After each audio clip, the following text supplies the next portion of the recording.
He wants babies. It's time for Must Have Seen TV, the podcast dedicated to the sitcoms of the 20th century, from I Love Lucy to News Radio. I'm your TV guy, Barb Hardly, and in my boy identity as Brett White, I'm also a senior reporter producer for Decider.com. Say hello to the Brett Summers, to my Charles Nelson Riley, Ethan Kaye. Hello, Ethan. Hello, Barb. Hello, Barb. Hi. And hello, Brett. Hello, Barb. Hi, I'm digging the jacket. Everyone, there's video to this podcast. So just, if you want to watch video, hit stop on your audio and just go to YouTube. Barb, Anyway. if you are upping your game by changing your outfit and really doing it up every show, I am realizing that I need to step up my game as well. And I am now wearing a jacket and a button-down shirt.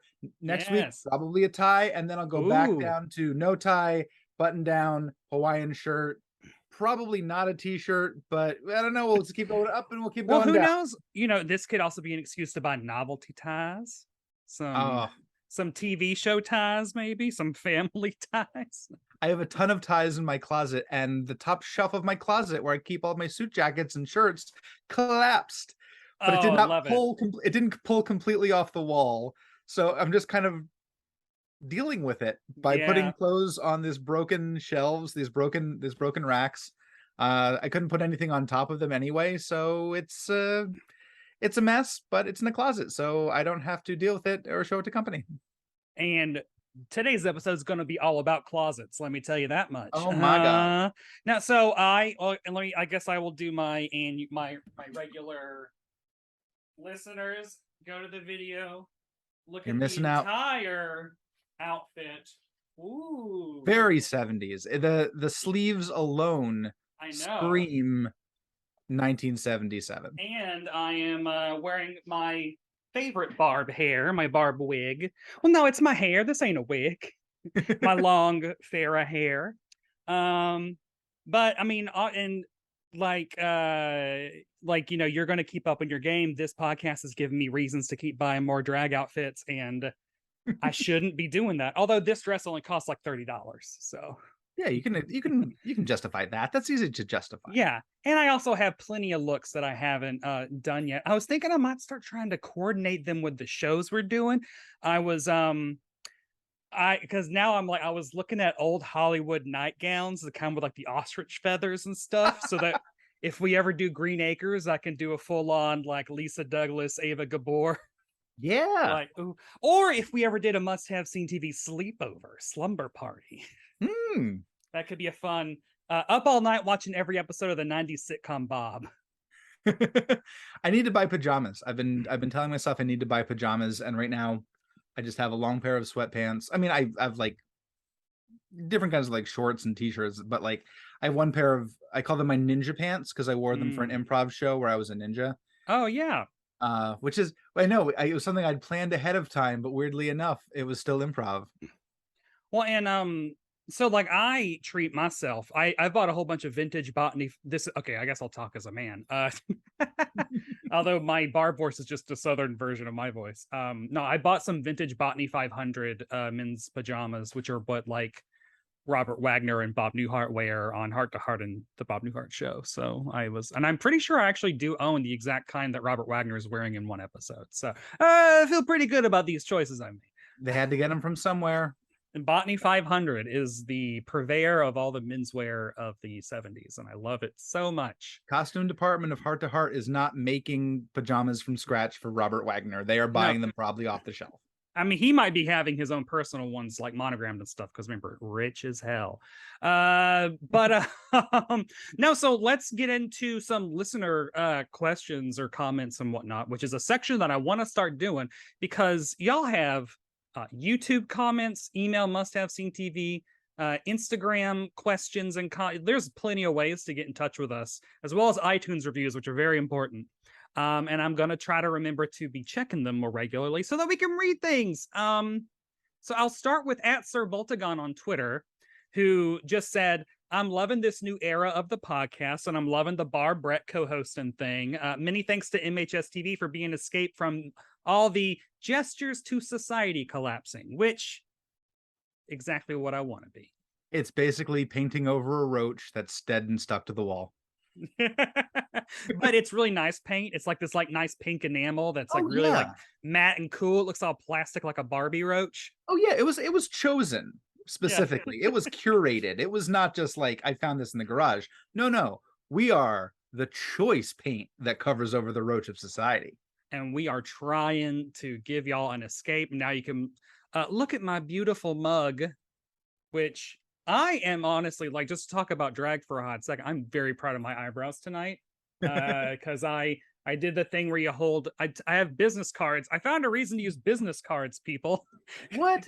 Because in this world where we don't need them, and I have a stack of them, you just hold the business card up, and then you apply the makeup over it, so it creates a straight line, like straight on one end, and like blurry feathered on the other end. So I mean, like, I'm trying out tricks. It's I'm very proud of myself, but very practical use for business cards. Yeah, this is thank you, my boy job, for helping me do my drag makeup. And yeah, so now we on Instagram earlier today, which on Wednesdays, which is when we record, I'm going to try to remember to open up a question box on the Must Have Seen TV Instagram so people can ask things. And then I'll also, I'll share it under my identity, Brett's identity, Ethan's, we'll all share. So you could find it, you could see it, you could submit questions. So we got one. Woo! Which I love, at Must Have Seen TV on Instagram, at Linda Zander, which is a great name, asks, when will there be an MTM or a Dick Van Dyke episode again? Crying emoji, which, oh no. Well, we're going to talk about Dick Van Dyke today, just a little bit, because this show, which we haven't even announced the name of yet, was considered initially to be a possible replacement for the Dick Van Dyke Show. Oh yes, yeah. So like everyone knows that DVD and MTM are like two of my favorites. Them and Bob are my holy trinity. So well, listeners, what you might have picked up on is might be trying to think where we go through the decades. 50s, 60s, now we're in the 70s. Next week, Ethan, I think we should do Bosom Buddies next week. Let's just go on. Oh yeah, because if it's streaming anywhere, no, I mean we'll find it on YouTube or somewhere. But yeah, I mean, I feel like now that I'm a drag queen, I need to see how accurate Tom Hanks's and Peter Scolari's drag was. As the Vandals once sang, they learned that just acting gay can lower the actual rent you must pay. Yep. The 80s, people. Yeah. So we might hit up on Dick Van Dyke and MTM on the next go round. For sure. I think I've done all the holiday episodes of the shows, so there's no reason for that. But yeah, there's plenty, and I love those shows. Honestly, if anyone wants to request anything specifically, then maybe we could always do a bonus. I've never seen either one of them. Oh my god. I will freely admit that I have been deprived of Mary Tyler Moore and Dick Van Dyke. They weren't available. I don't know. See, those were my Nick at Night shows. Those were my key Nick at Night shows. I think I hit Nick at Night like a year or two or three before you hit Nick at Night. The ones that I remember from Nick at Night, we did see Danny Thomas show. We did see Donna Reed. I think Dobie Gillis. I would love to do a Dobie Gillis. It's 1950. Yeah, I haven't seen that in a very long time. Prominent lesbian actress, with the lead on that show. One of the leads. And I think that he just passed away too. Yes, Mr. Gillis himself did. Yeah. But we've done 3 episodes so far with me as a co-host, and each one we have to say, oh, so and so just died. Just died. Yeah. Well, that's the fun of doing this show. So yeah, we'll do one. I mean, honestly, Mary Tyler Moore show is the biggest inspiration for my drag. So Barb needs to talk about that for real. And well, I mean, and yeah, so everyone get in touch some way, somehow. Leave positive comments, because I ain't reading nothing negative unless it's funny, unless it's like so negative that it circles around to being funny again, in which case we'll make fun of you. I look, there's a lot of times where we're going off the seat of our pants on a lot of these, and I think I made a mistake when I said that Amazing Fantasy 15 shown on Dragnet. I believe it was actually Mike Hammer. I haven't checked, but as soon as I listened to the next day, I'm like, shit, it wasn't Dragnet, it was Mike Hammer. 1 star. Yeah. Don't follow me on Instagram. Two people who followed me. I obviously don't know what I'm talking about. Well, you know who does know what they're talking about, us going into the actual meat of the episode, because this week we're traveling to September 13th, 1972. Deliverance ruled the box office with Mr. Burt Reynolds. Black and White by Three Dog Night topped the charts, and ABC aired the Paul Lynde Show episode, Howie Comes Home to Roost. Ethan, you must have seen Howie Comes Home to Roost before today. I have not. And this one, I don't know. I'm not going to say it broke me, because it's not like Mystery Science Theater where the movie is so bad, but it was just, this was a hard one to get through. Paul Lynde is like a very sour candy that you like give it to someone, you're like, oh, here's some candy, little kid, and the kid's like, this is, oh my god, my mouth is on fire. And some people are like, I dig that, and other people are like, this is a lot to take. Yeah. Well, what is your history with Mr. Lynde? Where do you primarily know him from? What's your favorite because honestly, he's a supporting dude. He's not a leading man, and this is one of the shows where he tried to be the lead, and like the others, it at least made it a season. Other ones didn't go past a pilot, so he shrieked his way into our hearts with the Paul Lynde Halloween special, which I was told about by a friend. He said, oh, there's this thing and it exists, and then serendipitously, I want to say 6 months later, it came out on DVD. Oh yes. I purchased a copy of it at the Academy Records in New York City on 18th. Was I there with you when you bought that? Maybe. I feel like I remember you finding the Paul Lynde Halloween special. Or wait, or was it that did you have a copy of the Paul Lynde special on DVD? Is it your copy of the Paul? I don't think it might have been something where I bought it first, and then we were there together, and then they had a second copy, and you might have gotten the second copy. Yeah, because the surprise is that it's streaming for free on Amazon Prime Video, which feels like it's on there and they don't know it's on there, because it is not good quality and it doesn't feel official, but it's up there. There's a lot of stuff on Amazon Prime where I'm kind of suspect of the quality of it. There's North Korea propaganda on there. Really? Yeah, we found it. My coworker found it and wrote an article about it.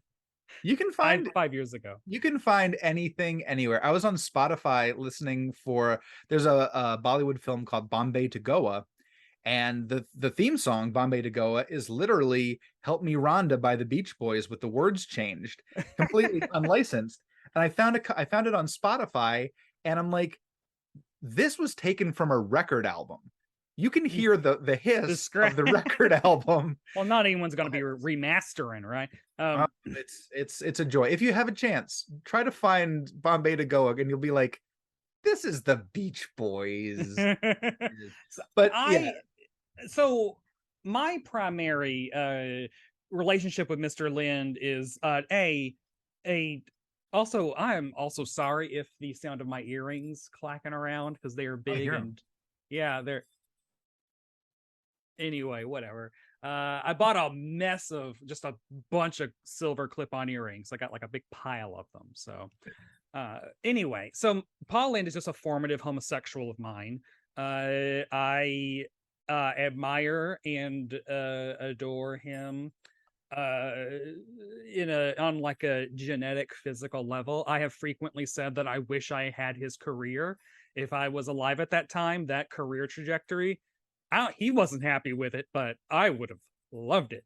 He was working constantly. Yeah, just to be like the funny gay who goes on shows and gets to be a funny gay, and you get to be a funny gay, and everyone's cool with it because you're not explicitly like holding hands with another man somewhere.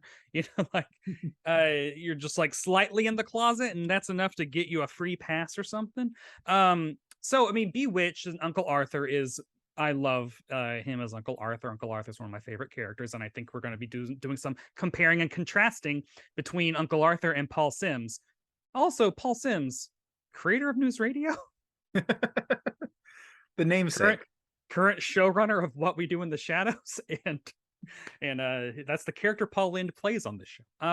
But then people share the same name with a lot of people. There's someone on IMDb with something close to my name that is stealing my IMDb credits. Oh, yeah. We'll get him. But and then like Hollywood Square is also good. Didn't watch it as much. Match Game is more my jam. Charles is actually my number one. Paul would be my number two.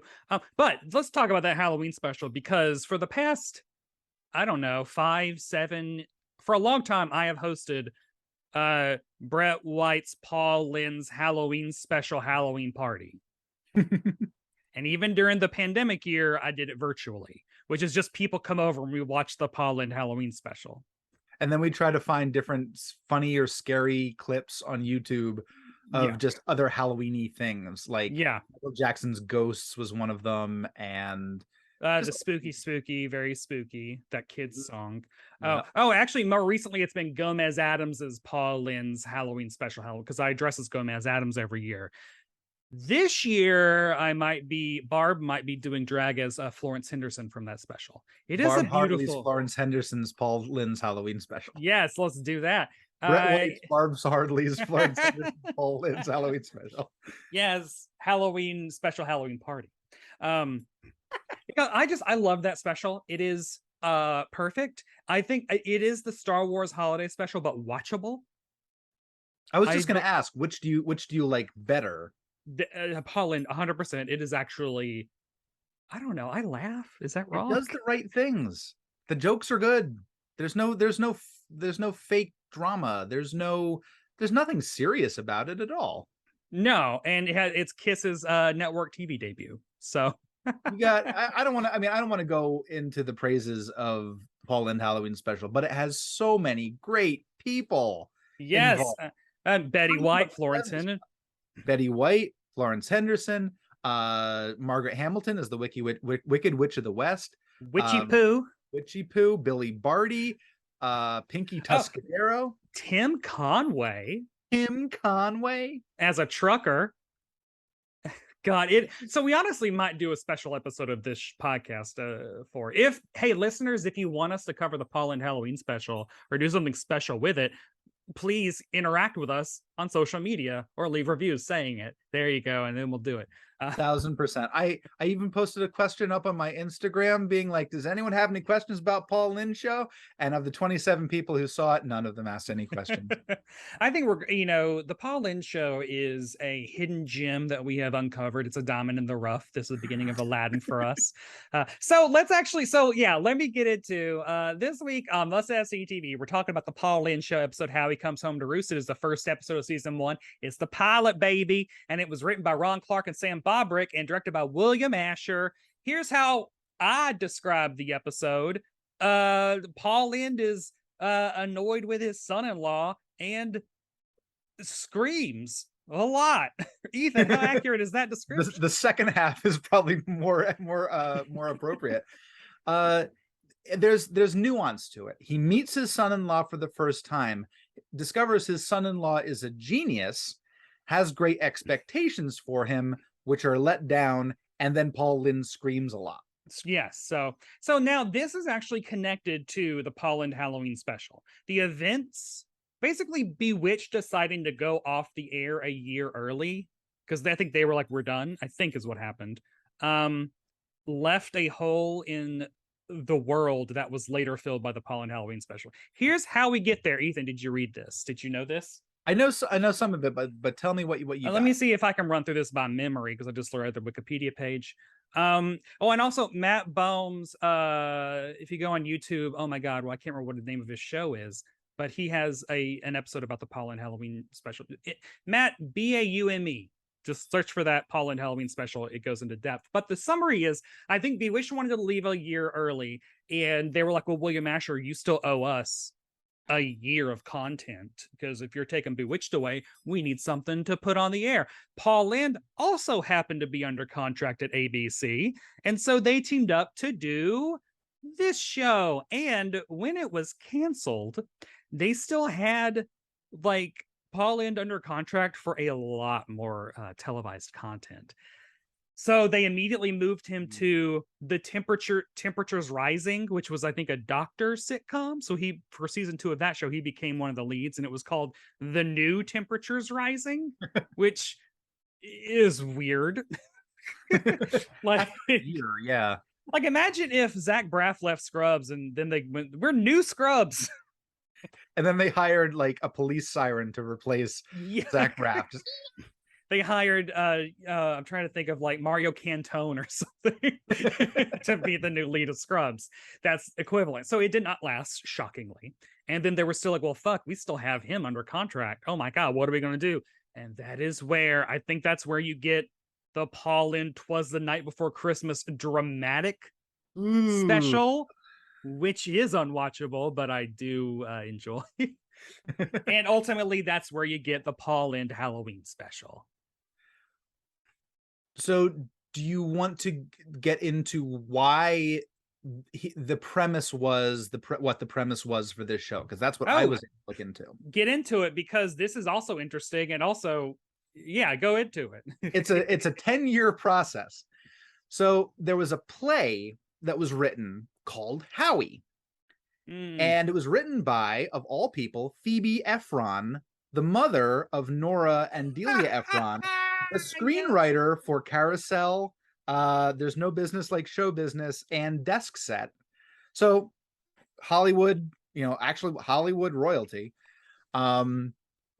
She wrote the play Howie, which turned into a 1962 pilot for Paul Lynde in Howie. Yeah. The same premise. He gets a genius yet slacker son-in-law, and he shrieks about it for a while. It was a pilot based on a play. It got shelved. I wonder why. 10 years later, 1972 or 1971, it's a year after All in the Family debuts. And they say, we are looking for A, something that will compete with All in the Family, and B, something that might replace Dick Van Dyke Show.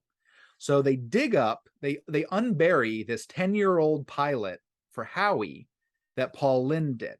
Paul Lynde, he's a bigger star now. You can't just call it Howie. You have to call it The Paul Lynde Show. Yeah, where he does not play Paul Lynde, he plays Paul Sims. And this is the era of the Dick Van Dyke Show, the Mary Tyler Moore Show, the Bob Newhart Show, the Carol Burnett Show. It's that era. Yep, exactly. So Barb's show, on the other hand, is called That's Barb for You, which makes sense. That's Barb for you. That's Barb for you. That's my mama. It's in that same vein. Yeah. So that's how we get this very awkward repeat of a photocopy of a photocopy of a photo of an adaptation. It's a play. It was a play, then a pilot, then another pilot that turned into a TV show, which was filmed in front of a live studio audience, but they also pumped in some canned laughter as well. Yeah, they sweeten it. Well, so I also went through and dug up a lot of reviews, but I feel like we'll save that for the must-have facts at the end, so we can actually see if the critics of 1972 agreed with us, which, spoiler alert, they did. So let's talk about the opening credits. You got to have that opening credits of the lead going off to work. Mary Tyler Moore does it. Bob Newhart does it. Paul Lynde's now doing it. Is his law office in a Hollywood studio? What is he stepping out of? It looked to me he was walking out from under a bridge. Yeah, it looks like the kind of like big gates that would lead you into like the Warner Brothers lot. It looks very much like, oh my God, we gotta shoot a beginning right now. Go out to the front. I'll park my car and I'll just leave. Oh no, what if it's just like, I don't have time. Just film me going to my car. And that's just what they did. And they did the classic thing where he's getting in his car and his briefcase opens up, something goes wrong, everything's going normal, and then something goes wrong, and he loses all of his papers, and he's like, he does that sneer where I hate papers, very annoyed. I hate work. And then we get a whole bunch of montage of the clips from like the show of just him being annoyed at his daughters, him being annoyed at his wife, him probably being annoyed at his coworkers, and just, everybody. I have 2 notes. One is, this looks like it was filmed through wax paper. Yes. And the second one is, he looks like an asshole. Yeah. He just looks like an unpleasant, like you see those people walking around your life, just like sneering and like frowning at every little thing. And like you said, that's palatable in a supporting. So we'll get into it because, but so when the show opens, the first thing I noticed is that is the most periwinkle set I have ever seen in my life. It's honestly like they took a normal set and they're just like, just paint everything one color. It was, I remember growing up and going to restaurants like that in the mid-80s. Yeah. That was like the decor. It was just overly fancy.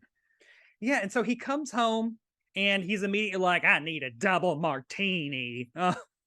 and his wife, played by Elizabeth Allen, Tony Award nominee Elizabeth Allen, of course, has already made his martinis.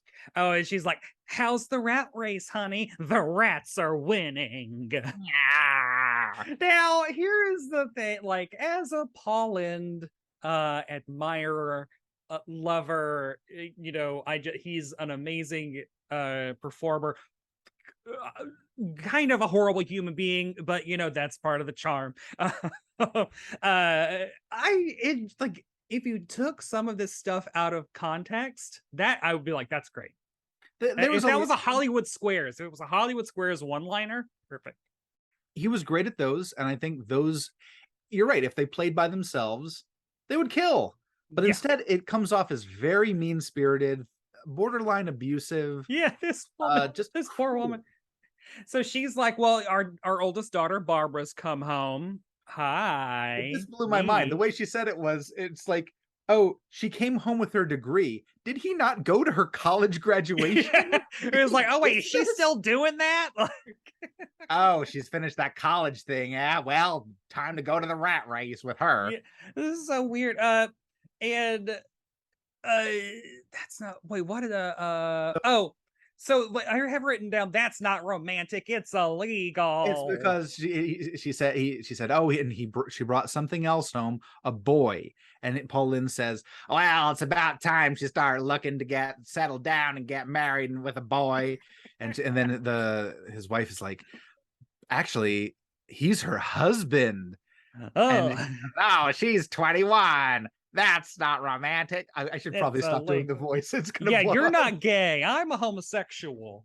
I don't know. I think you can do an impression of. I'll give you an impression of Paul Lynde. It's not romantic. It's illegal. I know Barb's voice is all very close to Paul Lynde anyway. It's just snapping at you. And then again, like she's like, well, I was saving, like I didn't want to tell you right away. And then he was like, if it's such good news, why were you saving it? Like everything.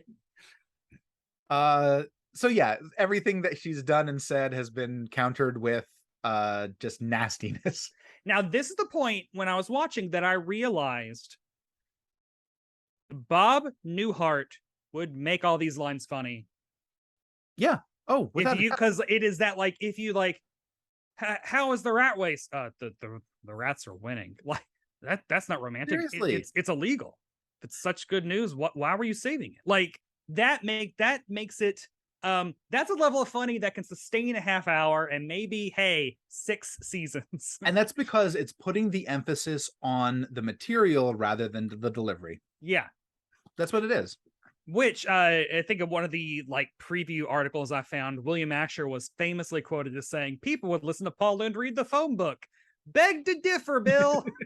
I could barely make it through 22 minutes of this one. And again, I love the man, but he's not. Yeah. So and it's just because everything the way he delivers lines, there's very little empathy for the other person. It's taking everything pretty much as an attack that needs to be responded to in kind. Yes. So when she's saying, I got you a martini, and he says something, you forgot the vermouth. No, I didn't. Like, that's it comes off as mean-spirited and negative, and I just didn't feel like I was on his side rather than I felt I was on everyone else who he was berating side. Yeah. So when the younger daughter comes down and she's like, right, the younger daughter comes down and she's like, oh Yep. man, he's heavy, like about the new Yeah. fiance or about the new husband. She calls her brother-in-law heavy, which so also now I'm not a youngin from 1972, but I do feel like I don't think that's how they used heavy. I don't know. Howie's heavy, and Paul Lynde goes, he's overweight, and she goes, no, that means groovy. Yeah, it took me a whole year to learn groovy. Now to talk about the actor who plays Sally, Pamela Ferdin, she had acted since 1964. She was a child actor. Her big credits that people know her from, she was in 3 specials of Peanuts as Lucy. Oh, she was in the Cat in the Hat animated film.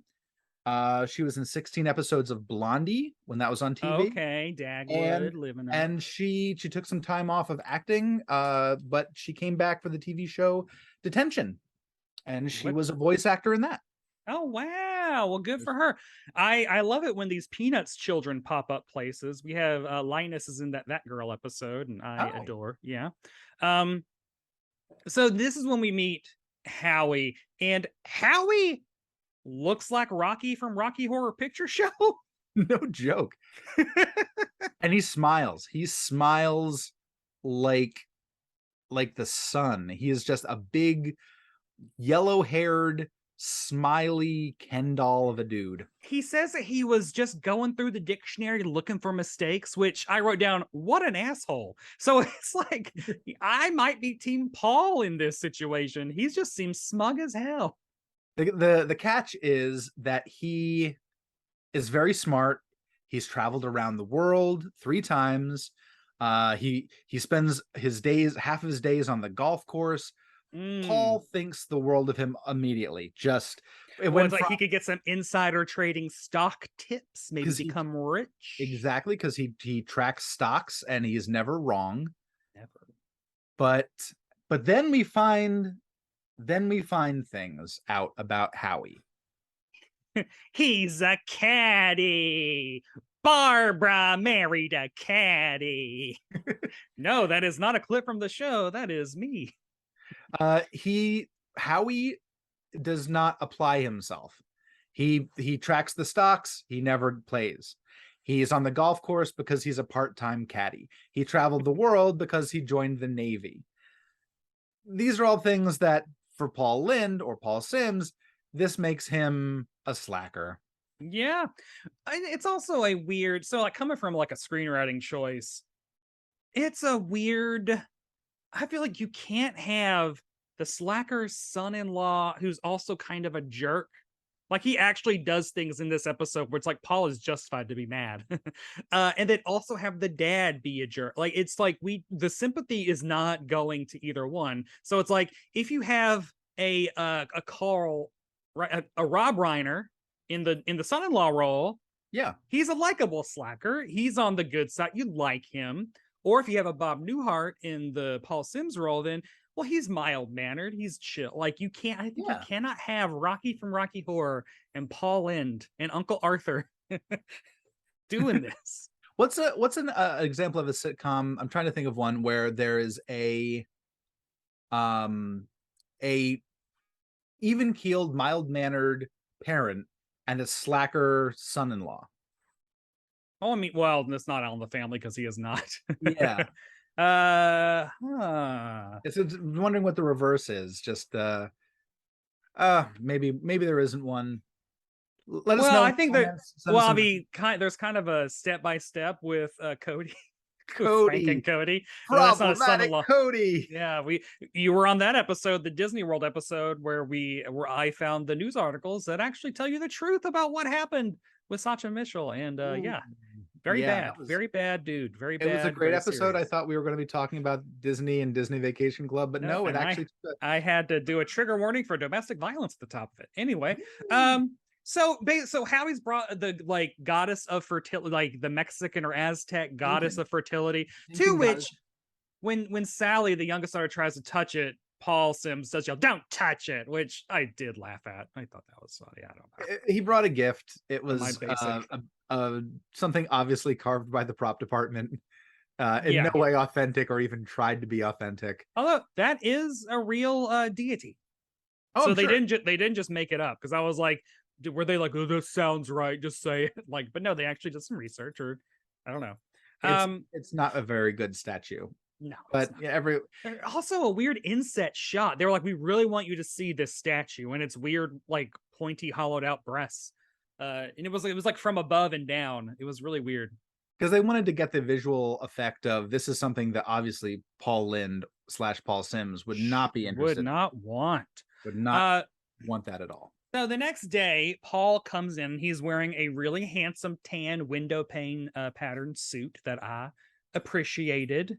As Brett. Barb thought he was handsome, though. Barb really just like has a big crush on Paul Lynde, and she knows if she can get a guest spot on the Paul Lynde Show, she's gonna get a date. He's a bachelor.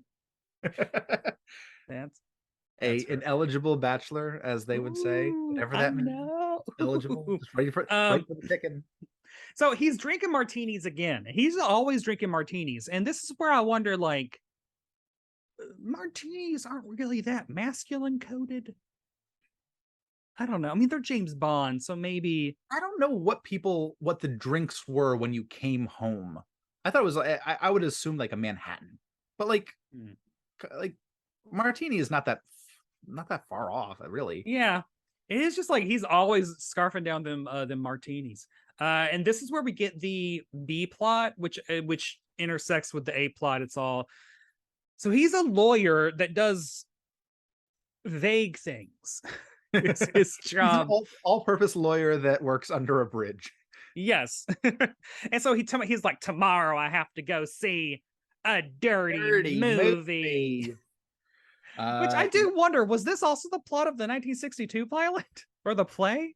No, I don't believe it was. The play, I think, is the father son-in-law thing. It's not the individual cases primarily. Yeah, my guess is that over time you would also get some of these, his case of the day kind of things coming in. And so this is interesting, because if you've listened to you must remember this, they did like a history of sex in cinema, specifically the 70s, and the 1972 is when Deep Throat and Last Tango in Paris came out, and it was this time that like porno chic was a thing, and like they were like, wait a second, X-rated movies can make money and normal people can go see them, not just preverts, like, and so it is interesting that like this was actually a timely plot for fall 1972, because this was a theater that a guy had sold to another guy to be, and he was like, he's going to show reputable movies. It was the Bijou. It became now it's the Pussycat. Right. And so he has to go and prove that the new owner misrepresented his intentions when he bought the place. Yes, there is so much going on with this. First, there's the great line. There is actually a good line. He says he's going to the dirty movie, and his wife says, "Oh, when should I pick you up?" And when should I meet you? Not pick you up. When should I meet you? And he says, "Sex is not for housewives." And she says, "I've noticed that lately." Yeah. And that's a great zinger. Zing zing, gotcha. Which also speaks to the larger problem of the Paul Lynde Show, is that Paul Lynde is playing a heterosexual father of two. And it's just Neil Patrick Harris. He is not married to a woman who he obviously despises. Just in every way he acts around her is just like, really. I wrote, is he going to hit people in my margin? Like he's just like, he's so wound up. Very tense, which I mean, being in the closet and having to have a fake marriage will do that to you. So no wonder he is feeling some type of way. And also because, hey, let's face it, Howie is a hot piece of.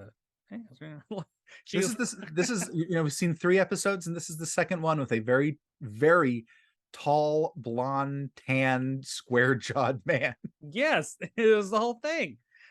So he has to go to the Pussycat, The Pussycat, which is a fine set. I believe it's actually an outdoor set. He walks past 3 posters, and I had to look these up to make sure they were real movies and not just something at the prop department. And not fake like the Patty Duke show. Yes. Tiffany's and Company. Yeah. So I did look them up, which has probably skewed all my Google recommendations for the next 20 years. It's gonna be like, here's some 1970s X-rated films for you, connoisseur. So we've got 1967's Fanny Hill meets Lady Chatterley's Lover. We've got 1970's Fandango and 1971's Erica's Hot Summer. All of which are real movies. They all have their IMDb credits listed. But triple feature.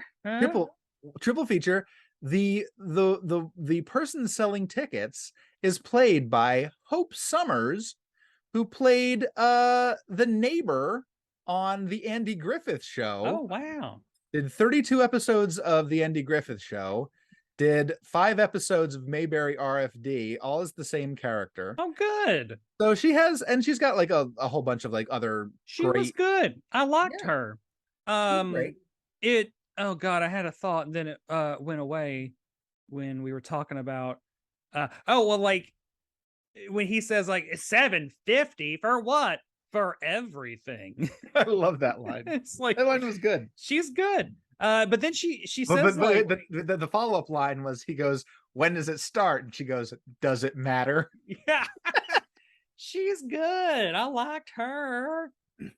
And then so he points out, sorry to jump in, he points out, I saw Snow White here, and she goes, the weirdest line. It doesn't, this is not this second draft, please. This is she goes, oh really? Well, next week next week we're showing Snow White makes out with 7 cycle freaks. Cycle or psycho? I heard it as cycle. I mean, either way. First of all, X-rated movie, they're just making out? I don't think so. No. Snow White and the 7 dongs, but they couldn't say that back then. I don't know. I'm trying to think of what Snow White and the 7 and Low White and the 7 schlongs. I don't know. I wonder. This might have been like a 5th draft title, because maybe they just kept getting like turned down. Like, I don't know, 7 psycho freaks, whatever. Who cares? Move on. We gotta go. We gotta get this going. So when he goes into the theater, the music that underscores the entire scene, which I assume means, at first I was like, oh, this is like the show letting us know, like, ooh, you're supposed to feel the like grime on the ground and like the smoke, and because it's like the scuzzy guitar jazz. He's in a trench coat. He's got dark glasses. He looked like Patty Duke from the episode of the Patty Duke Spy. And so he's like sneaking in, but like, no, that's the music that I think is like scoring whatever is going. Do we know what the name of the movie he's seeing is? I guess it's one of those 3. Does it matter? Does it matter? He goes into a theater where he apparently saw Snow White there earlier, but this theater only has 3 rows of seats. Yes.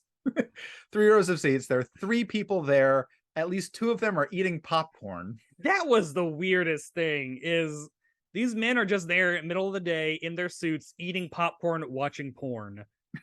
And Paul Lynde, like, he pulls out these like readers, these like the kind of glasses you get at a Dwayne Reed or a Walgreens. It's like, I need to see him. And he gets out his paper to start like taking notes.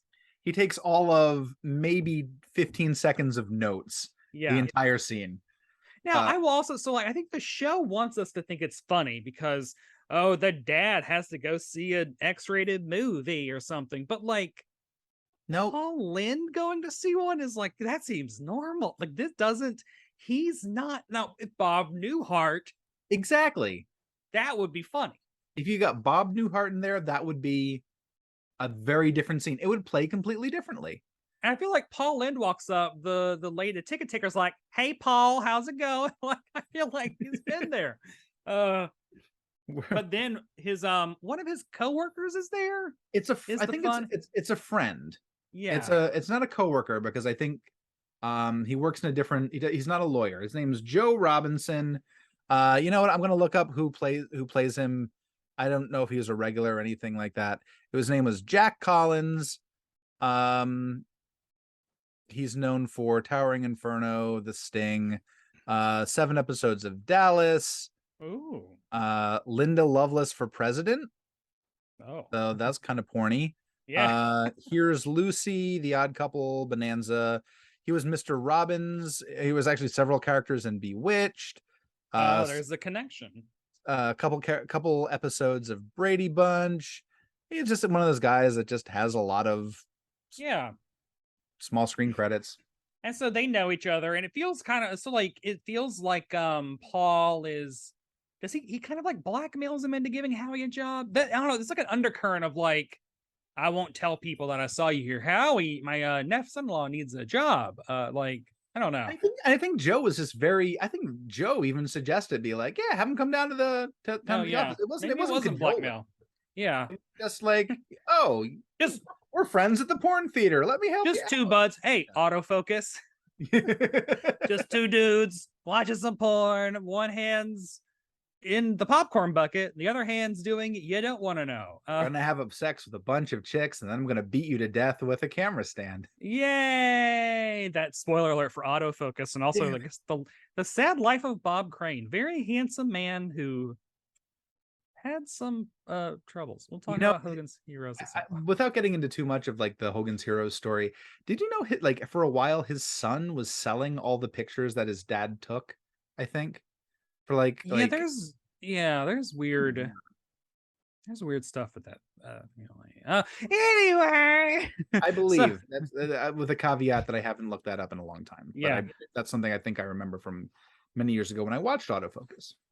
The next scene is at work. We see Paul's office, and his boss comes in to be like, you know what, like good work with it. Basically, Paul asks his boss, did you read what I saw? Meaning the description of the movie. And then the boss is like, several times. And that's But I mean, the script is fine. I wrote, there are some good jokes. Paul is funny. Script isn't horrible, but it's too incredibly mismatched. Incredibly mismatched. Yeah. It's Paul is he just sticks out like a sore thumb. That it feels like he's performing for the stage almost. His character is so big that it's not television acting, it's theatrical acting. Well, I'm like trying to think of what a Paul Lynde show could have been. I honestly don't know if you can. I feel like Paul Lynde can be a series regular. I think he can be a co-lead is the biggest spotlight he can get. I think he has to have someone else that is balancing him out. I do not think that he can get, like, if the wife was actually a character, if they gave Elizabeth Allen something to do. She had no character. No, nothing at all. She had no dislikes. She was only there to react to Paul and be reacted to, just serve him up lines that he could be very angry about. The madness of her marriage. The adult movie owner comes in, and it is none other than adorable little round man, Dick Van Patten. Dick Van Patten. Is this when is Freaky Friday? Freaky Friday is late 70s. Yes. Yeah, and this is before 8 is Enough. Oh yeah, is this an early Dick Van Patten spotting? Yeah, I was looking him up. He actually did 149 episodes in the 40s of a show called Mama.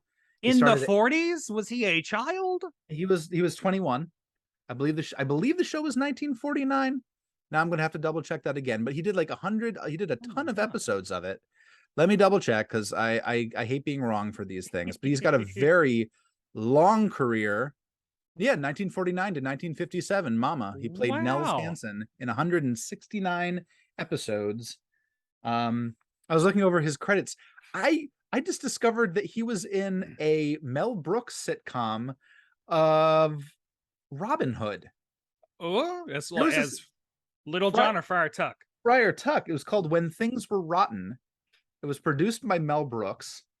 Like, I don't know if I don't know where it exists, but I'm like, a Mel Brooks produced comedy starring before Robin Hood Men in Tights. Yeah. It stars Bernie Capel. Okay. Another guy who was just on literally everything. I mean, he was recurring on That Girl and Get Smart at the same time. Names that I don't recognize: Dick Gautier. Oh yeah, Dick Gautier. I know the name. He's someone. Richard Dimitri, Misty Rowe, Henry Pollock II. I think I know Henry Pollock II. I've seen him in stuff. Should track it down. Yeah, this is a it's yeah, I don't it lasted one season. Yeah. All told 13 episodes. Oh, well. Today that's a success. Yeah. Today that's 2 Netflix seasons or something. Very strange. So in this scene, Howie is now like in the mix. Howie talks Dick Van Patten out of signing the eviction papers. Howie's got a job. Howie has a job. Yeah.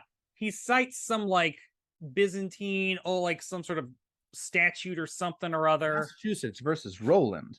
Yeah.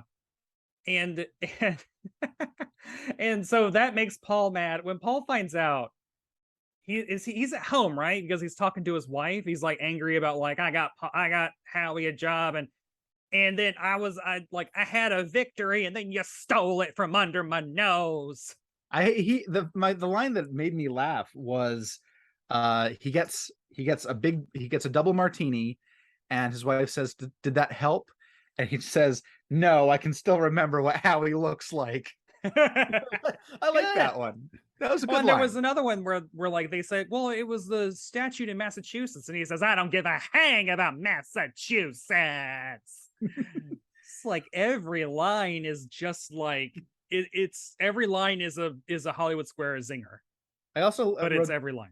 I wrote down the phrase Paul falls down again. This was something that might have been borrowed from Dick Van Dyke, but there are several times where Paul falls over, and I think that happens later in the series too, because him falling in the pool was a gag they reused. He fell down. Physical comedy. He falls back into the chair like cackling like a maniac, and I wrote it down here. He would be a great Mr. Sinister. Paul Lynde? Yes. I think when I did my I cast X-Men 66 casting like people that were working at that time in those roles, and it's like Paul Lynde is Mr. Sinister. That would be great. That's exactly what I want. And John Astin as Beast, I think it'd be great. Ed Asner as Wolverine. Rue McClanahan as Rogue. Larry Hagman was Cyclops. Yeah, it was fun. Yeah. I did a Twitter thread. So JJ then comes and tells Paul that actually Howie did good. Howie made right. Howie went and he talked to Dick Van Patten off screen and apparently showed him a Variety article about how porn was over. And that was enough. And that was enough to convince Dick Van Patten to be like, oh my God, I got to get out of this while the getting's good. I have to change my business model and show G-rated movies in my 3-row theater that used to be a porno theater that still serves popcorn. Now, porn would stay pretty much in vogue for the rest of the 70s. It wouldn't change until and then the 80s it evolved into the erotic thriller. And nowadays we don't have this stuff anymore. It's all just Netflix and HBO shows. You can't really find the porno theaters anymore. They're really kind of a dying breed. No. And also just movies where adults have sex. Yeah. Like movies where adults have like steamy sex. Doesn't happen much anymore, really. Unless it is like specifically like a 50 Shades of Grey. But like growing up, I remember seeing so many ads for, Fatal Attraction, Basic Instinct, Body Heat or whatever, I remember newspapers that would have like ads for porn films that are playing at the theaters. Yeah. Around there. Or just like these are like these mass market R-rated movies that are like a well-respected actor that you watch on like the Tonight Show promoting movies is going to do Full Frontal. like it's that kind of like that level of steamy movies. And there's always been that undercurrent of like nudie films, not necessarily pornography, but just we're gonna show some skin. They made up a whole bunch of Cinemax and Showtime back in the day. They were, they were available. These are the movies that were kind of like predating Fanny Hill meets Lady Chatterley's Lover, and like those things. They were there. What we're saying, Dick Van Patten, is don't change your business model. Just wait like a year or two. It's gonna obviously you have 4 people in your theater in an afternoon lunch matinee. This is a great opportunity. You're bringing people in. Yeah, there are only 12 seats, so like you're doing good. So Howie is now like he's packing for the Navy because he's like done effed up, and now Paul has to ask him to stay. Paul Lynde hates me, which is something that probably many people in the 70s could say. Yeah, especially when he gets drunk, and then he hates everybody. Especially some minorities. It's very bad. I'm going to kill you, hit you, or hurt you in some way. Wait, what was that? It was something that I saw on Tumblr that was right. Somebody recorded their harassment training course. It was just 2 people looking at each other, and one of them said, "I'm going to kill you, hit you, or hurt you in some way." Nice. So Megan and I have been just repeating that around the house for the last couple of weeks. So now, like, he's on good terms with Howie. Things are going great. He got him a job, but then this is, I guess, like this is like the stinger kind of. On day you have to reset. You have to go back to 0. So you can't have Howie end the episode being a success. You have to bring him back down to 0. So the next episode doesn't have to have the continuity of him starting as a 10. He's always starting as a 0. He, on his first day working for that guy, he made a list of people who could be replaced by computer, and his boss was the head of the list, and then Howie's name was second. So he was fired. He's a very honest chap. He's a very honest Howie. But that doesn't pay the bill. The end of the episode, though, is them realizing, like, well, if Howie doesn't get a job, he could live with us for years. And then Paul's like, he's got that fertility symbol up there. He wants babies. But your impression of him is spot on. He's just angry at everything. He's like little babies running around, like, which honestly, like, same. I understand a gay man's hatred of babies. I get that. But like, it's a weird choice. But it's the same reaction. You give the same reaction if you're like, here's a Christmas present, or I crashed the car. He'd be angry about either one of them. Oh, sucks. So are you ready for some must-have facts? Please. Which let's do a special segment where we actually talk about these reviews I found. So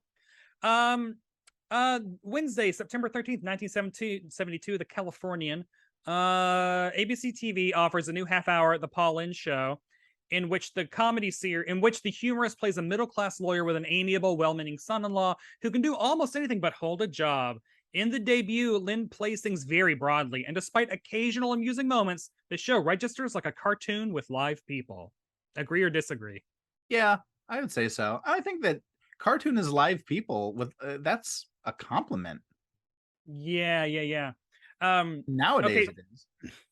So also, so this was more of a feature article about so this was an interview with like Paul and stuff. And one day he recalls he got a near hysterical phone call from his co-star Elizabeth Allen. She plays his wife. "Have you seen the trades?" she cried out. "Have we been canceled already?" Paul said. He responded, "No, worse. We're on opposite All in the Family." And Paul said he immediately called his producer to check it out. "No," the producer told Paul in assuring terms, "you're on opposite Carol Burnett. I love Carol. I always have to watch her show." Paul was asked if he was concerned about the time period opposite Miss Burnett. "Why do you think I'm drinking a gallon of wine?" He said, reaching over to pick up a glass of wine and taking a sip. So even the cast was like, "Oh boy, this ain't going well." It was really trying hard to be like All in the Family with the son-in-law versus really is just son-in-law, and everyone is hung up on that. But what's sad about it is that it doesn't go into any of the topical stuff. It doesn't get into any of the depth that All in the Family does. The next one, I'm making a face for viewers that can watch.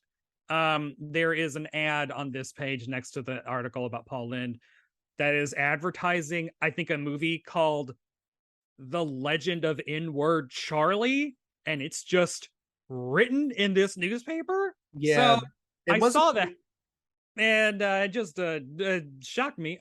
So here's what this critic had to say. I don't have the name. Do I have the name? I don't have the name. I'm so sorry. Then there's another ABC new season offering at 8 p.m. today that I previewed, The Paul Lynde Show. How well it succeeds will depend on how much ham the public wants to swallow each week.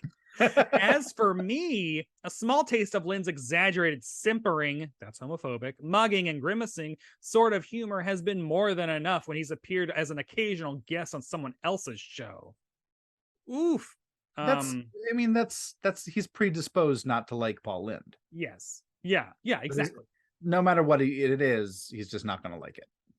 In the opening episode, the show follows its little Broadway comedy only in this initial episode, the proceedings are so trite and familiar, you feel you're watching a rerun you've seen before.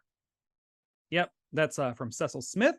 But the show makes you wish that, for once, Lynde had material he didn't have to rise above. Another one. This one is titled it's a Dwight Newton review from the San Francisco Examiner called Sonnet to Silliness. Okay. I'm trying to get to the first is a sort of sonnet to silliness. Lynde's naturally sensitive nerve ends are clothed here in suburbia with a wife, 2 daughters, and beginning tonight, a tall, gangling, oafish, terribly brilliant, unemployed son-in-law. The latter, played by John Calvin, is TV's sharpest clodhopper since Sugarfoot. Okay. Oh, you were right. Okay. So he goes on to describe the plot, and he says, at a XXX rated movie, Lynde tells the little old lady cashier that he once saw Snow White. She brightly replies that next week they are showing Snow White makes out with the 7 cycle freaks. So she heard the same thing you did. From the Screen Gym studio that produced Father Knows Best, the series could be titled Father Knows Least. That's also a weak line. I'm sorry. Yeah. Father Knows Best. More like Father Knows Least, right? And lastly, so there's a thing you hear said about performers who are really terrific. I'd like him if he did nothing more than read from the telephone book. If you've ever said that about Paul Lynde, you'll have a chance to prove it tonight. Oh boy, yeah. So these are tough. But it's so bad you ask, how did it get on air? I like to imagine it happened something like this. Executive producer Bill Asher. People would like Paul Lynde if he did nothing more than read from the telephone book. ABC program chief Marty Starger. Yeah, so let's have him do that. Think what we'll save on scripts. But honestly, these reviewers should not be trying to write their own jokes because pot kettle black bitches.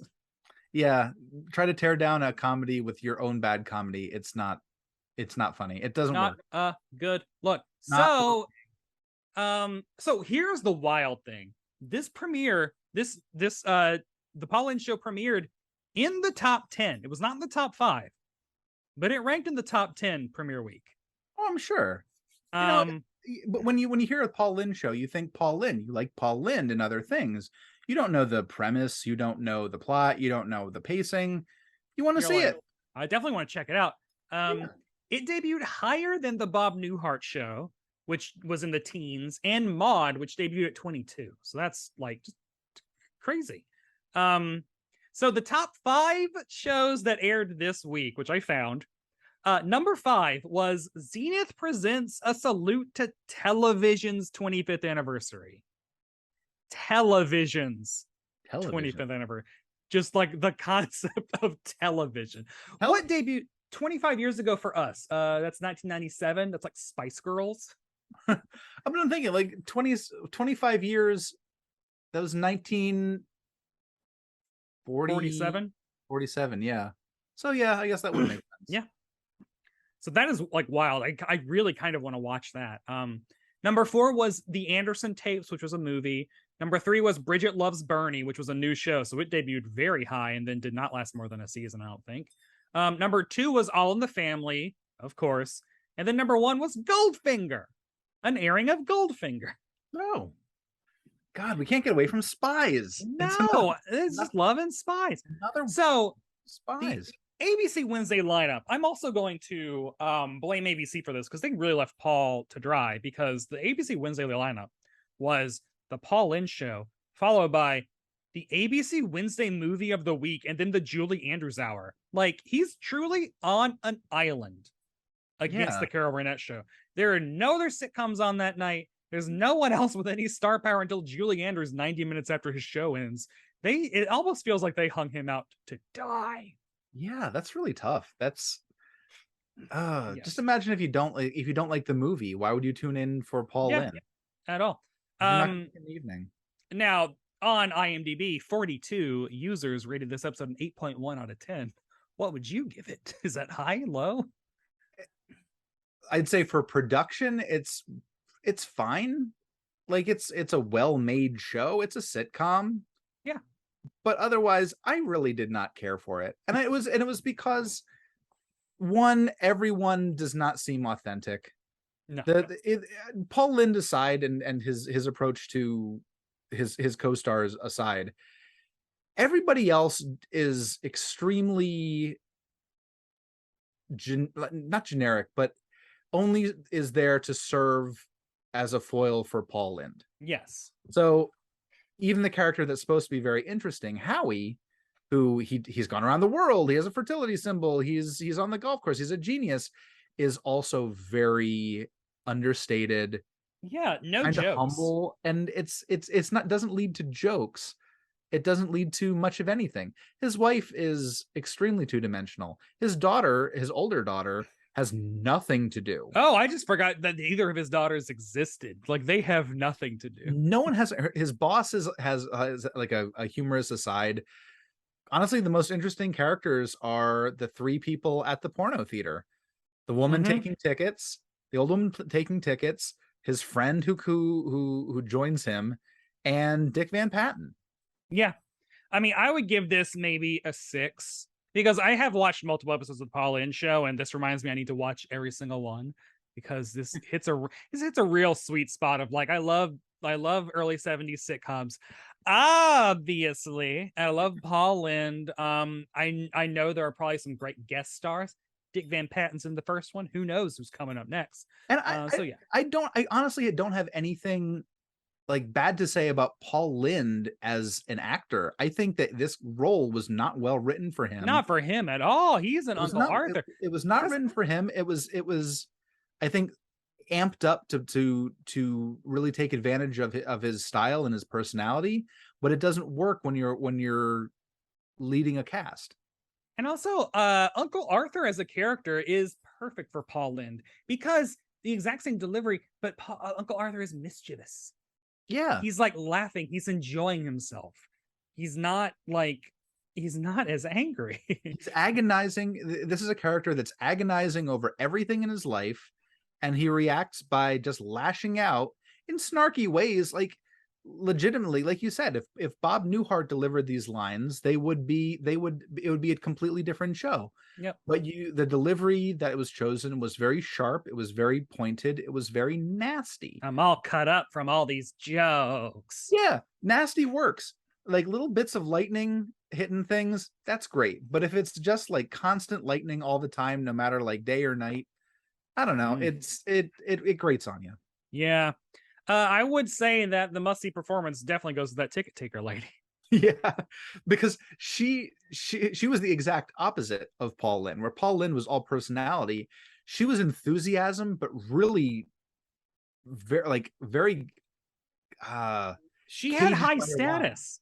Like, she was making fun of Paul. She's the only character in the episode that, like, you know, was able to kind of like read him a little bit. Like, but you need to know the plot. Like, it's funny. But she was also very unconvincing. She was not a real character. This is obviously a person who is a foil for Paul Lynde. Just the way she delivered lines like this.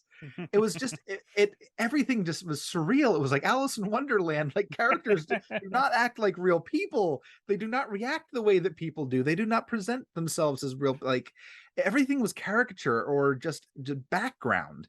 Yeah. Oh, and lastly, must other people see this episode of television, especially if they love Mr. Lynde? Oh, don't put me on the spot like this. This is Nah. because I can make the case either way.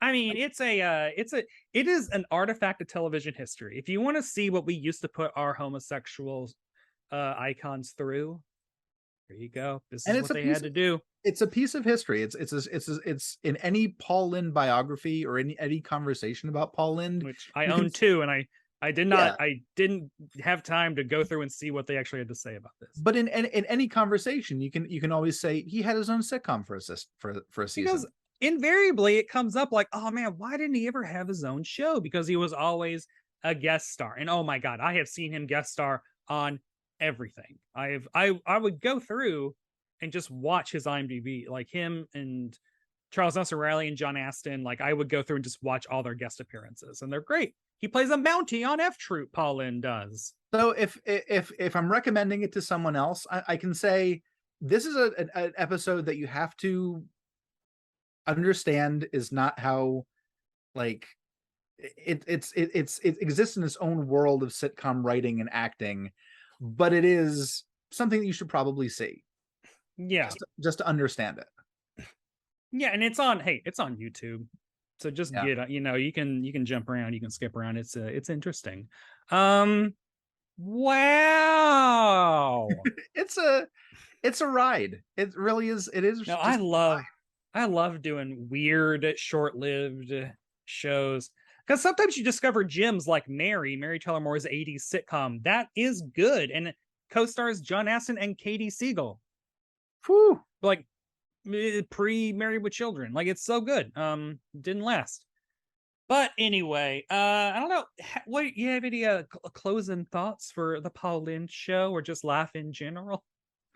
I feel like we should have some sort of segment in between the end of Must Have Facts and the outro. Well, I mean, we can talk about like other options that we were considering for this. There was one called Quark that I was kind of into, which was a Richard Benjamin sci-fi post Star Wars, post Star Trek sci-fi comedy where he plays the captain of an intergalactic garbage barge. That sounds amazing. It's available. And also like a lot of shows that I think it's available. All 8 episodes are available on Crackle. Oh, Crackle, come through, Crackle. So I was like, oh, maybe. And then Brett said, how about Paul Lynde Show? And I'm like, that one has more cultural cash. Let's we'll do that other one, definitely. Richard Benjamin from Westworld. Damn. So yeah, how are we liking the new era?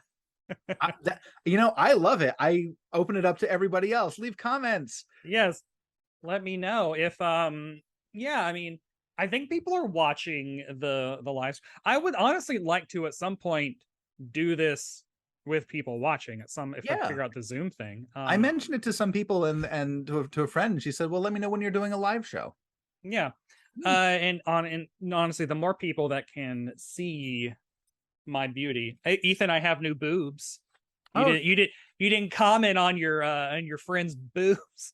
I generally don't comment on. You can comment on mine because they are not real. No, but I have been stuffing my bra with 3 sets of like silicone, like they're meant to lift real boobs.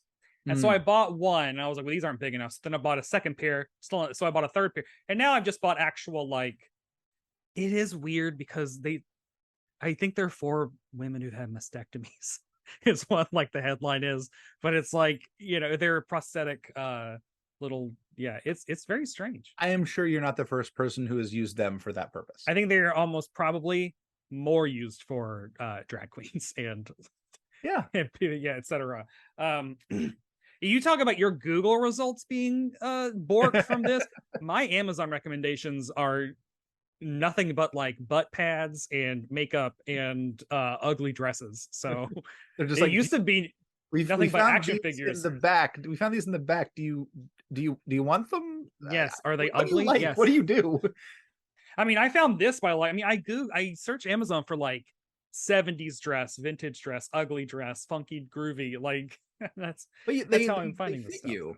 That's the thing that I like is that they fit. They work on the arms. They work on the Barb. I've had very good luck with my measurements because as a man who loves suiting, I do have all my measurements. But then I had to take my measurements with my girl body with the boobs and hips on, which 42, 32, 42. Hey. Buy me stuff, barbhardly.com. Get a Barb Hardly Amazon wish list and start asking. I have one. Yeah, so this is a lot of fun. I am enjoying having a reason to get all gussied up. I'm glad that you're enjoying me as a co-host. I hope chatting with you every week, because otherwise, I mean, I just sit in my apartment alone. Yeah, I'm really, since I'm spending more time in here every week, I've started really redoing the office. I have the pictures here. I just got this piece of paper art. I'll tilt it up a little bit. I've got some got Olsen and Johnson up here. Got Malcolm McDowell. I've got a piece by Edmund Lee Belfoot up there. And yeah, I'm really building out my office like I've kind of wanted it to. Yes. I've got a couple new things that have come in. I'm gonna put over here. I put up the photos of me and my husband and me and my friends. Yeah, so there's me. Yeah, with Barb. Yeah, at your big party for my debut, from Barb's big debut. Is this new era of my life where I dress as a woman to entertain people. Hey, didn't so see next week you're thinking bosom buddies? I think it would be doing my character. I think Barb needs it.